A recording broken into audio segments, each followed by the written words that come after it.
আসসালামু আলাইকুম, সবাইকে শুভেচ্ছা জানাচ্ছি। মাসুম মাহবুব দেখছেন ওপেন দ্য ইউটিউব চ্যানেল এবং মাসুম মাহবুব ফেসবুক পেজ। সকালের লাইভ সেশনে আপনাদের সবাইকে আবারও শুভেচ্ছা জানাচ্ছি। আমার হাতে যে ব্রেকিং খবরগুলো আছে আমি সংক্ষিপ্ত সময়ের মধ্যে চাইবো আপনাদের সেই খবরগুলো দিয়ে দিতে। আমার অনেক দর্শক আমাকে বলেছেন যে একটি লাইভকে বড় না করে বারবার লাইভে আসতে। আমি আপনাদের মতামত চাই, আপনারা কোনটা চান? আমি চাই যে একটার মধ্যে কম্পাইল করলে অনেকগুলো খবর দিতে, হয়তো দিনে 3 বার আপনাদের লাইভের মাধ্যমে জানাবো, সকাল, দুপুর, রাত। আপনাদের যদি কোনো মতামত থাকে যে 2 ঘন্টা, 2.5 ঘন্টা, 1 ঘন্টা পর পর ছোট ছোট আকারে লাইভ, কারণ এতে অনেক যারা কাজ করেন বিভিন্ন জায়গায় তারা এই লাইভগুলো দেখতে পারেন না, কারণ প্রতি মুহূর্তে এই আপডেটগুলো আমি দিতে থাকলে অনেকেই কাজের মধ্যে লাইভগুলো দেখতে পারবেন না, কাজ করছে। তারা সাধারণত চান যে একটা নির্ধারিত টাইমে সকল খবরগুলো একসাথে দেখতে।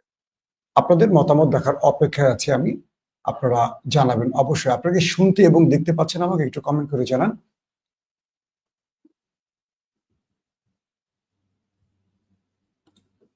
দর্শক, আমার হাতে যে ব্রেকিং খবরগুলো আছে, প্রথম যে খবরটি, ইরানের ভেতরে পারমাণবিক সাইডের কাছে 5.2 মাত্রার একটি ভূমিকম্প আঘাত হেনেছে।